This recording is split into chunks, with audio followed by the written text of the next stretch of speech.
Muchas gracias. Muy buenas tardes. Les saludo con mucho gusto en esta rueda de prensa del Grupo Parlamentario del PAN. En esta ocasión platicarán varios legisladores y particularmente centraremos la comunicación en dos temas.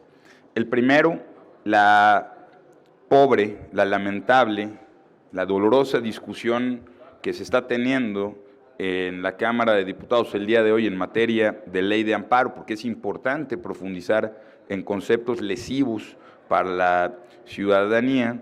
Y en segundo término, con mucho pesar, al tiempo que externamos nuestra solidaridad con todas las familias que están sufriendo en diversos estados por desastres naturales, hablaremos de algunas acciones que el Grupo Parlamentario del PAN pone sobre la mesa para atender a las familias afectadas en todo el país y particularmente también para señalar la falta de atención del gobierno federal.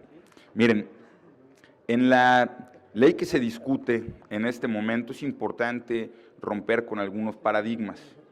Yo voy a repetir algunas cosas porque me comentan que incluso en la transmisión que se hace de los discursos, casualmente en uno de los canales me cortaron cuando iba a empezar el discurso, pero ¿para qué mal pensamos si puede ser un error casual? Miren, es falso que las reformas que se tienen en materia de amparo sean para proteger a los más. Es falso que se trate de una reforma para limitar a los poderosos. Es absolutamente falso y hay que decir la verdad para que la gente sepa lo que está sucediendo. Miren, en la ley de amparo están retirando prácticamente dos conceptos que son fundamentales para que pueda ejercerse el derecho de manera plena. Uno es el interés legítimo, que están prácticamente poniéndole barreras a que la gente pueda defenderse de manera colectiva. Obligan a que el daño sea personal, pero olvidan que hay daños, por cierto, los más graves en materia de medio ambiente, de derechos humanos, son colectivos. Y también están prohibiendo la suspensión del acto reclamado cuando se trata de permisos de gobierno. Por eso puse un solo ejemplo que engloba materia de derechos humanos, de medio ambiente, comunidades indígenas, personas que viven en pobreza, que fue el famoso caso de comunidades mayas de Jopelchen en contra, sí de acciones del gobierno, pero de fondo, del poderosísimo Monsanto. Ustedes recordarán que fue una acción colectiva la que permitió el amparo que suspendió en primer término las acciones que se estaban llevando a cabo en contra del medio ambiente, que iban a matar a todas las abejas, y posteriormente ganaron el amparo. Bueno, ¿qué están haciendo estos cuates? Primero, que no se pueda la gente amparar de manera colectiva, y segundo, que no puedan decir que se suspende el permiso hasta que se resuelva de fondo el amparo. Pueden pasar 5 años. ¿Saben cuántas abejas hubieran quedado vivas en 2015 si hubieran concedido el amparo hasta que se estudió el fondo? Pues ninguna. Las comunidades mayas de Jopelchen no podrían continuar con la apicultura. Y créanme, estas comunidades indígenas no son hombres y mujeres poderosos, no son hombres y mujeres influyentes, no son hombres y mujeres que hicieron otra cosa más que defender sus derechos, el derecho a defenderse, y que hoy el gobierno les censura. En 2025 sucedió algo en la misma comunidad. Monsanto estaba utilizando pesticidas que iban nuevamente a matar a todas las abejas, y fue nuevamente por un amparo, pero esta vez no fue un amparo colectivo, sino fue un litigio estratégico de una asociación de derechos humanos que promovió el amparo y que se les concedió para que una omisión del gobierno no permitiera el uso de pesticidas. Hoy Monsanto los estaría utilizando, hoy nuevamente las comunidades mayas de Jopelchen no podrían dedicarse a la apicultura porque todas sus abejas estarían muertas si no se hubiera concedido esa suspensión. Hasta el momento nadie ha podido refutar esos dos argumentos. Es mentira que se trate de los poderosos, es mentira que se trate de la defensa de los derechos del gobierno, porque que quede claro, el gobierno no tiene derechos, el gobierno tiene obligaciones. Somos los ciudadanos los que tenemos derechos y no hay interés más importante que el interés legítimo, que el interés social. El interés público no existe, existe el orden jurídico y ese es el que nos tiene que dar el gobierno para garantizar a través del orden jurídico público que los derechos sigan siendo de los ciudadanos y que podamos ejercerlos plenamente, aunque no seamos poderosos como las comunidades mayas, que han dado ejemplo de una batalla contra los poderosos y que con los esquemas de hoy quedarían abandonados a su suerte. Esa es la verdad que no quieren decir. En esta reforma protegen a los poderosos, a los machuchones, a las transnacionales y protegen al gobierno cuando toma decisiones arbitrarias y le pasa encima a los ciudadanos. De resto, si se ha cometido abusos, es la propia ineficacia del gobierno o la corrupción del propio gobierno la que las ha permitido.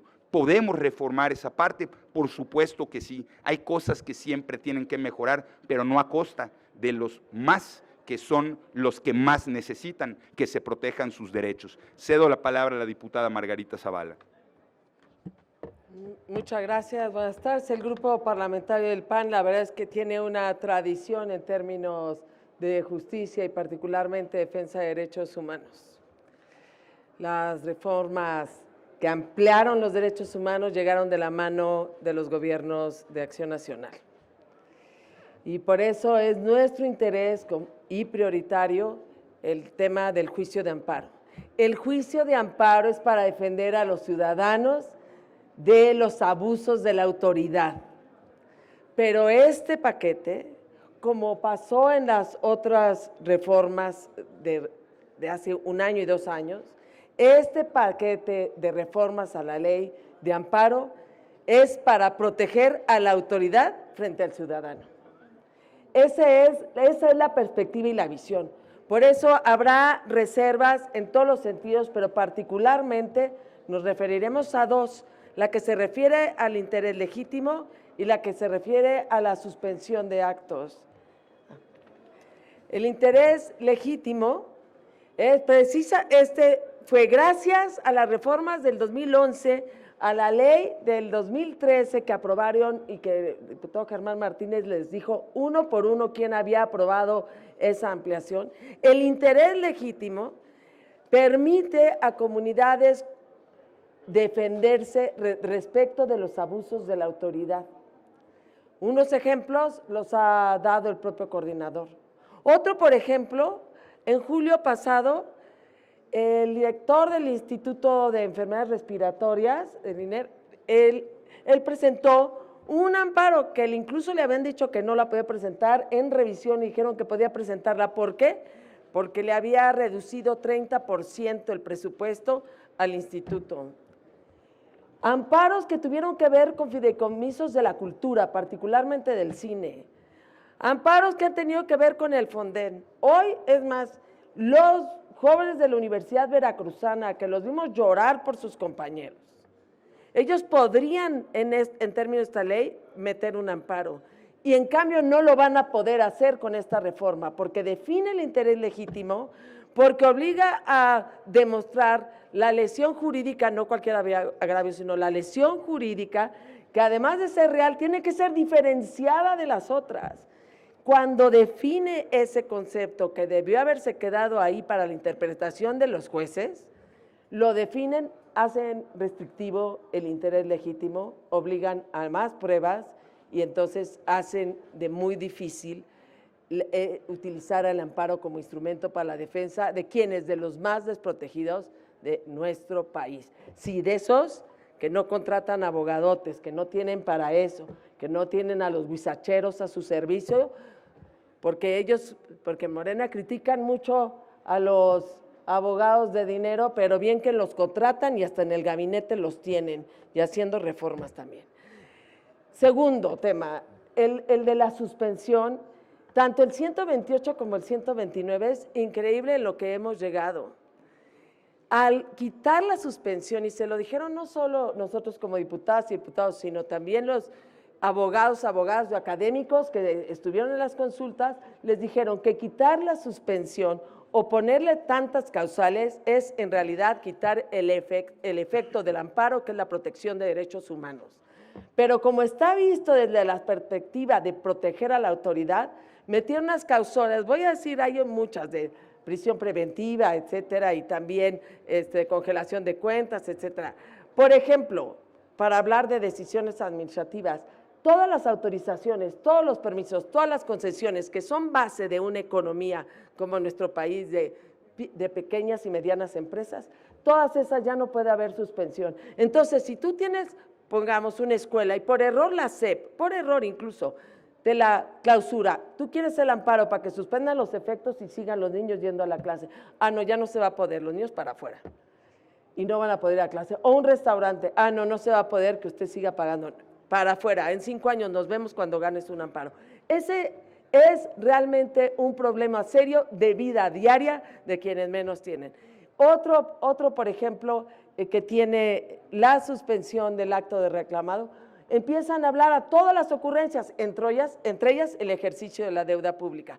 Es decir, está la cantidad de cláusulas que pusieron para que no se utilizara la suspensión, que anula el amparo, porque la suspensión lo que hace es mantener viva la materia del amparo.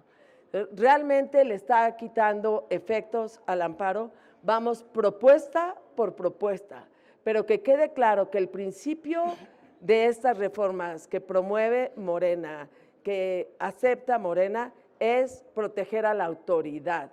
Como lo decíamos, a la autoridad federal no quieren que la toquen ni con el pétalo de un derecho humano.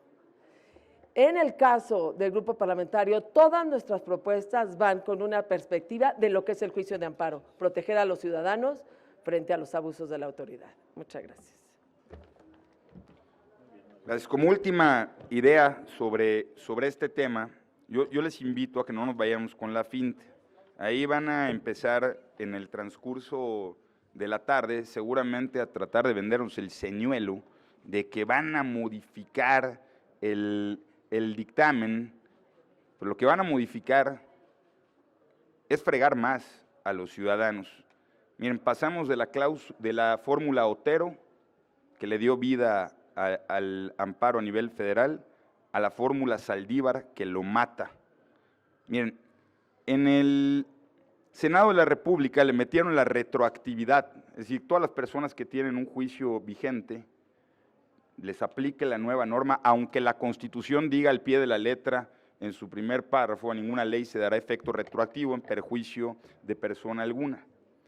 Pues logramos que se quite, pero lo logramos con un propósito, evidenciar no el tema de la retroactividad, sino la incongruencia del gobierno, porque admitieron que esa reforma iba en contra de la Constitución de manera directa. ¿Pero qué dice la Constitución? Que no se le puede dar efecto retroactivo en perjuicio. ¿Qué significa eso? Que sí puede haber efecto retroactivo en beneficio de las personas. Terminaron confesando que esta reforma es en perjuicio de todas las personas.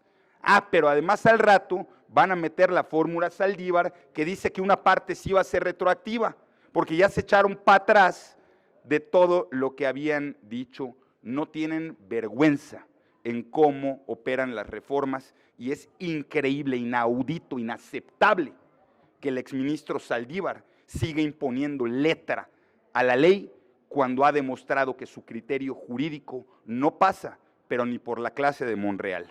Le voy a ceder la palabra a algunos legisladores que van a hablar en materia de las lamentables afectaciones. Particularmente hablarán en este momento legisladoras y legisladores de Hidalgo, San Luis Potosí, Veracruz y Puebla. Le cedo la palabra en primer término al diputado Asael Hernández.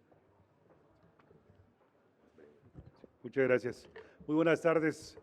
Hoy hacemos uso de esta tribuna para manifestarnos en contra de cómo han venido dando el manejo las autoridades, no solamente federales, sino también en los estados, específicamente en el estado de Hidalgo, ante la crisis y la contingencia que se ocasionó por el huracán Priscila. Hemos visto cómo el Fonden hace falta, hoy lo necesitamos. Nuestros paisanos están padeciendo y están sufriendo por falta de recursos, de estrategia y sobre todo de una buena voluntad de quien le toca atender este tipo de siniestros. Lamentamos mucho que a quien se le paga por mantenernos al tanto de las situaciones climatológicas no cumpla simplemente con el objetivo por el cual ocupa este espacio. No es posible que no se haya alertado a la ciudadanía y no se hayan tomado acciones de manera preventiva. Hoy no estarían muchas familias lamentando las pérdidas humanas, dejen de lo material, que sin lugar a duda, para muchas personas en las sierras, en la Huasteca hidalguense, representa el patrimonio de toda su vida, de toda una vida de trabajo. Pero quienes han perdido también a sus seres queridos, a los seres humanos, ¿sí?, que hoy ya no están, pues por supuesto que nosotros nos solidarizamos y lamentamos mucho que desde el Poder Ejecutivo no se cumpla con estas acciones. Pero desde aquí les decimos a los hidalguenses, no están solos, cuentan con el PAN y seguiremos tomando acciones para sumarnos y poder resolver el problema que hoy se tiene en cada una de estas regiones. Muchas gracias. Gracias. La diputada Nubia Castillo, de San Luis Potosí. Gracias. Hoy quiero ser la voz de miles de personas de la Huasteca Potosina que el día de hoy perdieron la vida, su vivienda, infraestructura, medios con lo que subsistían y hasta su patrimonio. Realmente no puede ser posible que esté ocurriendo esto. Las fuertes lluvias en la Huasteca Potosina afectaron a 13 municipios y el derecho a la ayuda no puede ser un factor político. Se debe garantizar que las comunidades reciban ayuda cuando más lo necesitan, con orden, planeación y sobre todo transparencia. Hoy más que nunca, la Huasteca Potosina le exige a México que regrese ese fondo que antes existía para los habitantes afectados, que hoy lo perdieron todo. Tanto el diputado David y yo tomamos acción en San Luis Potosí y establecimos un centro de acopio y con la ayuda del Grupo Parlamentario de Acción Nacional y todos los diputados vamos a hacer una donación para ayudar a todos los estados que se vieron afectados y que lo perdieron todo. Yo creo que debemos unirnos y específicamente David Azuara y yo propusimos con el grupo un punto de acuerdo que va a impulsar, apoyar a todos esos ganaderos que perdieron su patrimonio. Reconocemos el trabajo de las autoridades en el Estado, de los 3 niveles de gobierno, de las personas de protección civil, de las personas, cuerpos de emergencia y sobre todo los voluntarios que han estado ayudando, pero es importante mencionar que la verdadera solución no es reaccionar ante la tragedia, sino prevenirla. Decirle a la gente de la Huasteca Potosina que tanto su servidora como David Azuara en San Luis Potosí vamos a seguir viendo por todos ustedes y también agradecerle al grupo que hoy se suma con nosotros. Muchas gracias. Gracias, Nubia. La diputada Genoveva Huerta, de Puebla. Muchas gracias. Efectivamente, en Puebla, 24 municipios hoy están sufriendo por las lluvias. Solamente 4 de ellos tienen atlas de riesgos y fue que se hicieron hace más de 10 años. Pero permítanme comentarles, porque tenemos 3 alcaldes que reflejan de cuerpo entero lo que hace el régimen frente a las desgracias. El primero, el presidente municipal de Huauchinango, Rogelio López Angulo, oriundo de Sinaloa. Y que hoy, pues bueno, se tardó 2 días en evacuar a las familias después de las lluvias. Incluso es el alcalde que fue regañado por la presidenta porque los ciudadanos se quejaron. El siguiente, el presidente de Jicotepec, que prefirió sembrar el terror porque se le escapó un tigre de Bengala de un zoológico propio. este presidente municipal del régimen, en lugar de estar preocupados por los vecinos de La Ceiba o de Apapantilla, estaba preocupado por su tigre de Bengala y por los animales de un zoológico que quién sabe si tenga permisos.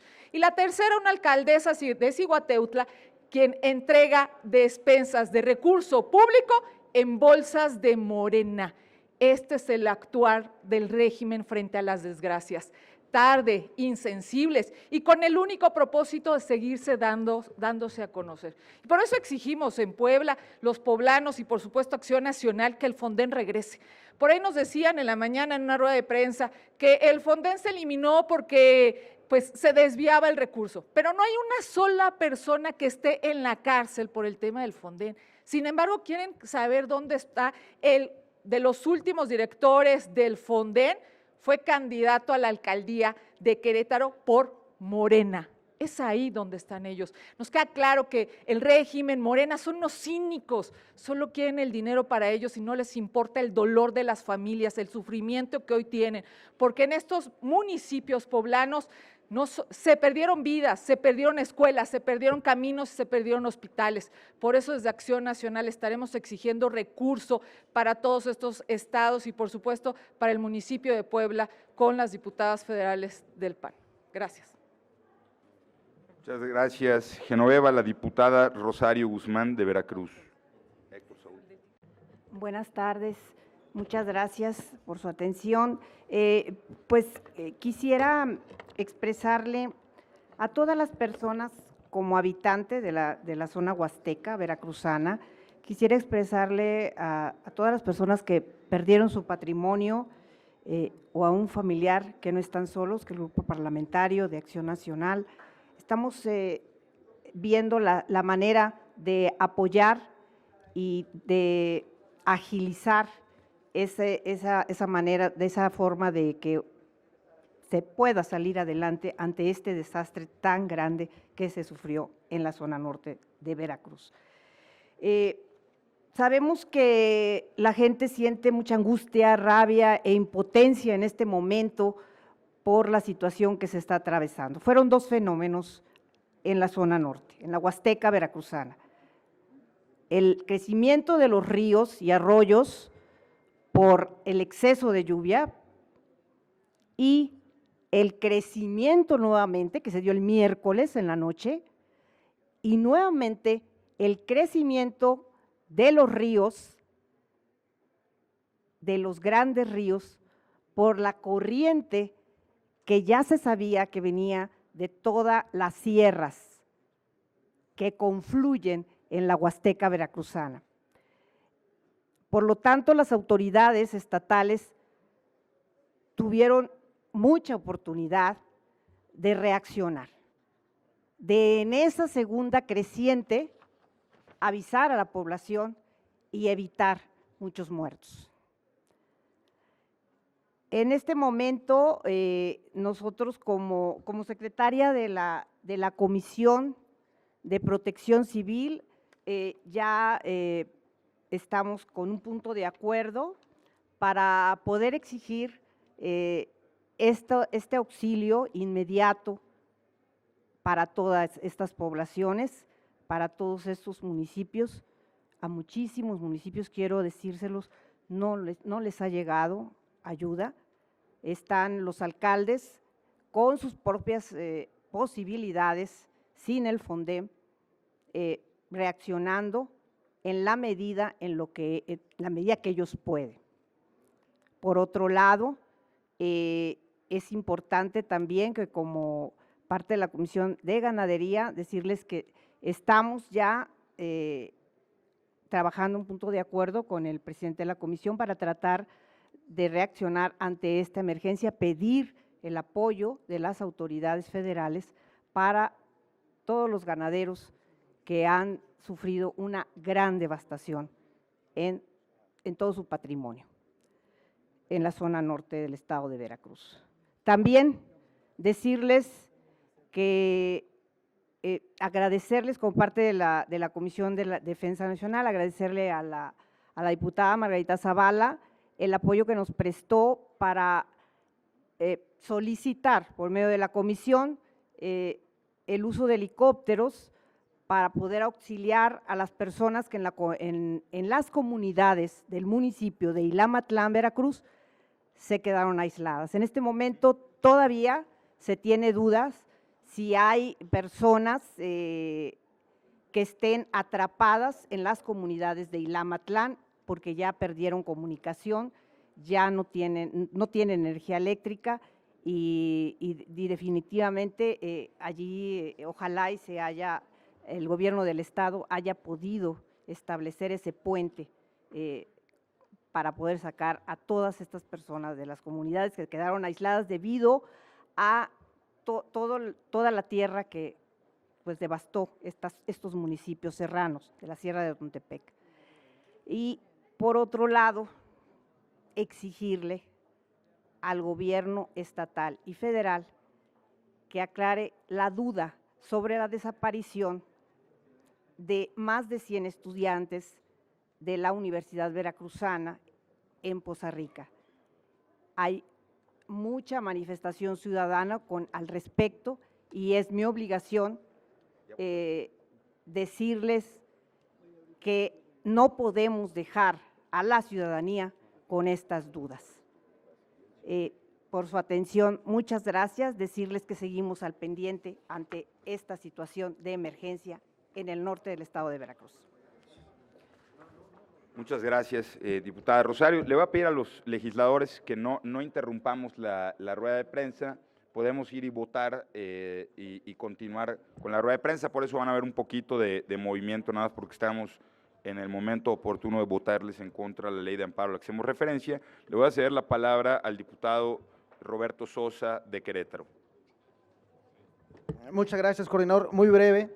Comentar que, a diferencia de otros estados, en Querétaro, el gobernador Mauricio Curi, junto con todo su equipo de trabajo, ha estado presente desde el minuto 1 que pasó esta situación también en la Sierra Queretana. Las afectaciones principales que tenemos en Querétaro son viviendas dañadas, 147 viviendas dañadas en 6 municipios serranos, con mayor situación de contingencia en Jalpa, 25 casas, Arroyo Seco 7, Landa de Matamoros 9, Pinal de Amoles 20, Peñamiller 10, San Joaquín 50. 2 pérdidas humanas y un menor de 6 años que desafortunadamente perdió la vida. Una vez más, también las diputadas de Acción Nacional, Tania Palacios y Lorena García y su servidor Roberto Sosa, hemos abierto también casas de acopio para que podamos llevar toda la ayuda a la Sierra Queretana y de la misma manera solicitar al gobierno federal que el Fonden se requiere ahorita para atender esta contingencia. Entonces, ese sería el reporte de Querétaro. También en la Sierra Queretana se necesita la ayuda. Muchas gracias, coordinador. Gracias. Muchas gracias. Agradezco a todos los legisladores que han expresado lo que está sucediendo en sus estados. Quiero informarles que el grupo parlamentario del PAN, tal y como lo dimos a conocer el día de ayer, presentamos un acuerdo ante la Junta de Coordinación Política para que se establezca a la brevedad un grupo de trabajo que pueda redireccionar recursos en lo inmediato para estas comunidades. Miren, van a haber 2 discusiones presupuestales en este momento. La primera discusión presupuestal, la que conocemos, es la de qué se va a hacer con los desastres, es decir, la reconstrucción con el presupuesto 2026, pero las comunidades no pueden esperar a 2026 para que después de discutirlo se manden recursos. Por eso hemos pedido este grupo de trabajo, pero además tenemos propuestas específicas en materia presupuestal. Le voy a pedir al diputado Héctor Saúl que de manera breve las explique y aprovecho para votar y estoy de vuelta. Gracias, coordinador. Como se ha mencionado por mis compañeros, conocemos las afectaciones que han sufrido todas las comunidades en los estados mencionados. Y desde Acción Nacional, pues no nos vamos a quedar pasmados, cruzados de brazos. Tenemos propuesta real que puede ser perfectamente atendible en el trabajo de análisis del presupuesto de egresos de la Federación. Miren, este régimen ha mencionado que se recuperarán alrededor de 10,000 millones de pesos del IPAP, lo que era el FOBAPROA, de la cancelación de las deducciones que se hacían a la banca comercial en las aportaciones que realizan precisamente al fondo del IPAP. De ahí tomaremos 10,000 millones de pesos y también tomaremos como propuesta 5,000 millones de pesos del proyecto del Tren Maya, para juntar una bolsa de alrededor de 15,000 millones de pesos para que sea real nuevamente que nazca el fideicomiso del Fondo de Atención a Desastres Naturales.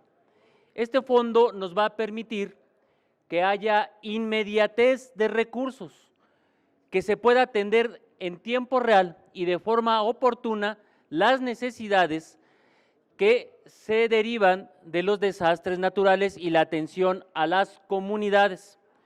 En ese sentido, pues lo que haríamos es tener un instrumento ágil, útil, oportuno y no estar a expensas de la voluntad política y a expensas de las readecuaciones presupuestales que en este momento tiene que hacer Hacienda para encontrar recursos de la bolsa general que hay de recursos en la tesorería.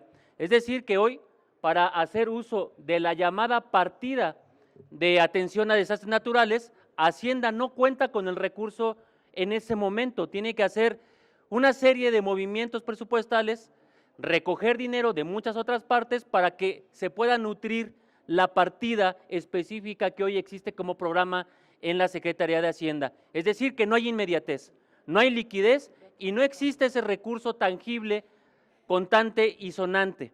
Es decir, que sí queremos un instrumento como el fondo, el fideicomiso, que se restituya para que las comunidades puedan contar en forma ágil con un instrumento que atienda de forma inmediata y prácticamente en tiempo real las necesidades y las urgencias derivadas de los desastres naturales. 15,000 millones de pesos proponemos como propuesta semilla y además inmediata, pero además queremos que el presupuesto también tenga un transitorio que obligue que año con año en la ley de presupuesto se tenga que modificar para que el 0.4% del gasto programable sea permanente en el fideicomiso de atención a desastres naturales. Estoy hablando de que el gasto programable contemplado para 2026 será de 7 billones de pesos. Si tomáramos el 0.4% para nutrir al fideicomiso, tendríamos al año la existencia asegurada de por lo menos 28,000 millones de pesos para la atención de desastres naturales y así sí estaríamos dando atención inmediata y no solo promesas y voluntad política y desaseo en el manejo presupuestal. Muchas gracias. Muchas gracias al vicecoordinador económico del grupo parlamentario del PAN. Sin más, porque nos hemos extendido en nuestros argumentos, estoy atento a sus preguntas si las hubiera. Gracias, coordinador. Iniciamos con Víctor Barrera de Plural MX. Hola, Víctor. Buenas tardes, hola, ¿qué tal, diputados, diputadas? Pues este problema es grandísimo, sin embargo, a la presidenta se le pregunta al Fonden y dice que no hay necesidad de crear nuevamente el Fonden y arguye la corrupción y todo lo que ustedes han señalado, pero sin embargo también señala que tiene un dinero que podría servir. La cantidad varía, porque ya dijo uno y luego dicen otros otra cantidad, pero la pregunta es ¿de dónde sale este dinero? Si se supone que hubo un presupuesto que ya estaba etiquetado y ellos tienen un dinero de más. Esos ejercicios, es decir, hay una corrupción dentro de su propio gobierno que puede destinar dinero a cualquier cosa, pero nunca lo destinó para la gente. Esa era la primera pregunta, ¿de dónde sale? Y la segunda, decía el vicecoordinador, que Hacienda tendrá que hacer modificaciones para que se puedan otorgar recursos, pero hasta el momento la recaudación, aunque ellos dicen que se ha ido incrementando, pues no lo tienen y no está aprobado porque el presupuesto todavía no se aprueba. ¿Cómo le van a hacer para que esto se agilice? Lo que necesita la gente es dinero, no necesita palabras, necesita dinero para reconstruir sus casas, para reconstruir hospitales o para sus animales que murieron ahogados en estas inundaciones. Te agradezco mucho tu pregunta. A mí bochornosamente me viene a la mente que si le hacen una pregunta a la presidenta les vaya a hacer shhh. Ya por ahí hay quien incluso sacó el meme de que es Claudia Sheinbaum. Y es, yo creo, un acto que evidencia la frivolidad con la que muchas veces se atienden las crisis. Mira, yo no voy a entrar en un debate sobre lo evidente, porque sería ocioso. Decir que no hay necesidad de crear un fondo está absolutamente superado por la evidencia. Mira, existen dos formas de ejercer los recursos. Una es cuando la federación llega, probablemente de manera tardía, a todos los municipios, que es la forma exclusiva en la que el gobierno hoy está previendo ese ejercicio. Y otra es poner a todos los órdenes de gobierno a chambear de manera inmediata para atender primero las situaciones urgentes y después las necesarias, que es donde bien puede llegar el gobierno federal. Lo cierto es que hoy para atender la urgencia no hay ni suficiente gobierno ni suficientes recursos porque no están destinados para ese fin. Por eso nosotros estamos proponiendo dos cosas. Primero, hacer un análisis para hacer la reasignación presupuestal inmediata, para atender la urgencia, la emergencia, lo que no puede esperar. Y después hacer una reestructura. Mira, a nosotros no nos importa si se llama Fonden, no nos importa como le quieran poner. Es más, que se pongan chalequitos guindas si quieren, pero que tengan la maldita sensibilidad de atender lo que está sucediendo. No importa el nombre, importa la incompetencia, la insensibilidad, la indolencia. Eso es lo que duele en esos municipios. Y ahí en donde duele es donde estamos obligados a evitar ese dolor, y por eso llamamos a los legisladores de la mayoría a que ayudemos al gobierno a redireccionar dinero para que se atienda la emergencia y de manera posterior que este ya no llamado Fonden disponga de los recursos siempre de manera inmediata, sobre todo cuando pasan cosas como las que han sucedido ahorita, que es más de un estado, que la desgracia es mayúscula y que no basta con destinar unos cuantos pesos cuando existe tanto daño. Siguiente pregunta, Fernando Moctezuma, de Síntesis Legislativa. Gracias, María.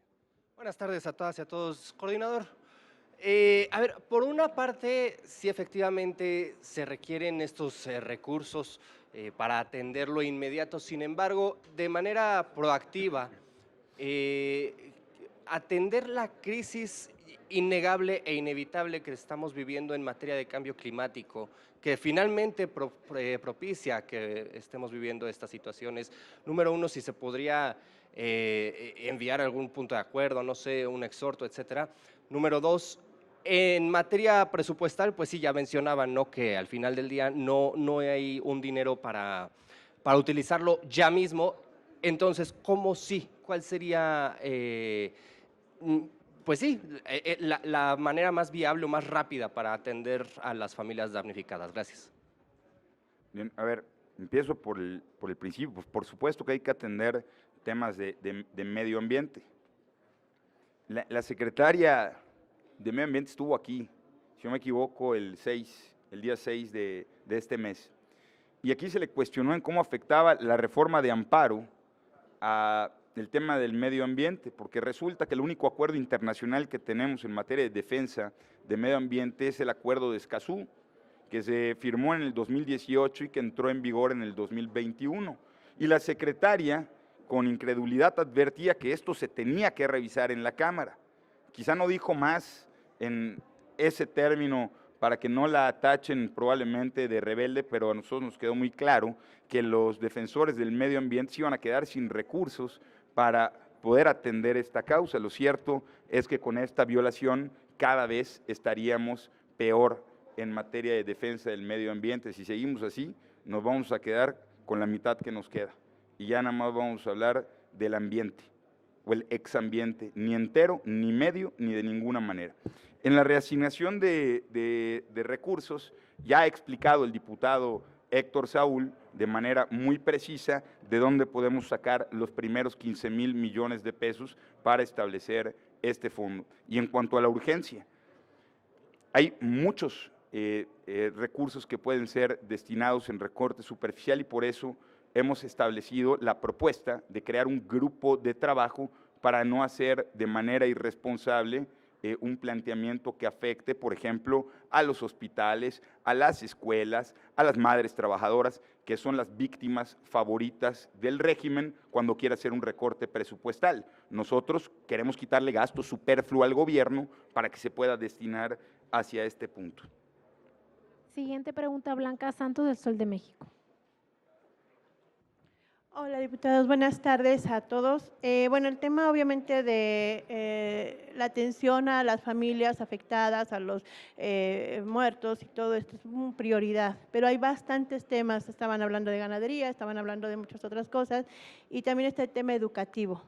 En este sentido, estamos viendo que hay muchas escuelas que han salido dañadas, las clases se han suspendido en varios municipios de diferentes estados.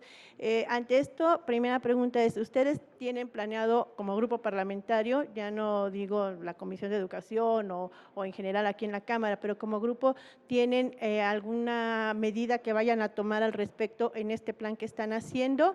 Y dos, si tienen ustedes datos específicos de cuáles han sido los daños que se han ocasionado o si tienen algunas cifras, digo es muy pronto porque diario están saliendo, pero si ya tienen ustedes a algo se han acercado o la misma autoridad educativa se ha acercado a ustedes para darles estos datos, ¿no? Sobre cuáles son los daños, a cuánto ascienden. Ahora que se está la discusión del presupuesto y que están diciendo que van a meter mucha infraestructura, bueno, creo que va a ser el doble lo que van a tener que invertir. Si tienen datos acerca de esto y cuáles serían las medidas que ustedes van a tomar, si lo tienen también contemplado, claro. Gracias. Si me permites, te voy a contestar de manera muy breve para ser muy certero. Quizá los problemas se tienen que atender literalmente empezando por lo urgente, pasando por lo importante y concluyendo en lo necesario. Hoy lo importante es salvaguardar vidas. Hoy lo importante es que no exista un muerto más a consecuencia del desastre que se vive. Hoy lo urgente es atender la salud. Hoy lo urgente es evitar focos de infección. Hoy lo urgente es proteger a la población. Y eso no sucede en el presupuesto 2026, eso está sucediendo hoy. Y por eso la relevancia de destinar recursos hoy para atender ese punto. Tendremos seguramente en próximos días el espacio para hablar sobre lo importante y sobre lo necesario. Y por ahí pasará la reconstrucción de lo material, que es no solo vital en términos de escuelas, sino también de centros de salud, de vivienda. Es decir, el plan de infraestructura tiene que ser sumamente ambicioso para que pueda llevarse a cabo y dices la verdad cuando señalas que por lo menos se necesitaría el doble de recursos que se está destinando al presupuesto 2026.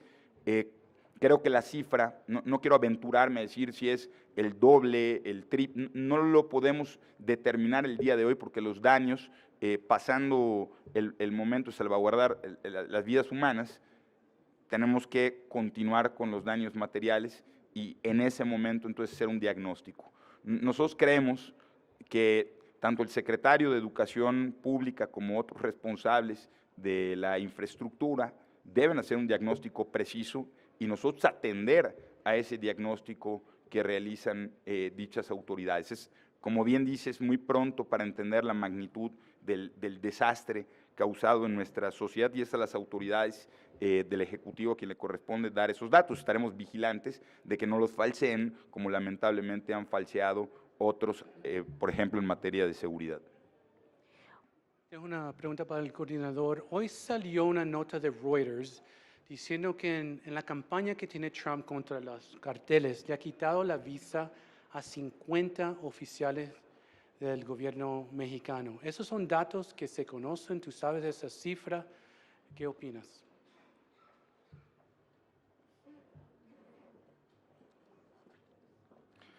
Nosotros hemos reiterado en diversas ocasiones que el gobierno mexicano no debe de actuar por interés de un gobierno extranjero.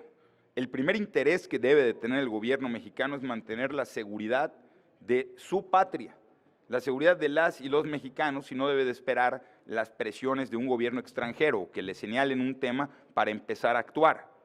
Lamentablemente en México no ha sido esa la prioridad y no se ha actuado de otra forma más que muchas veces por presiones extranjeras que nosotros lo hemos dicho con claridad.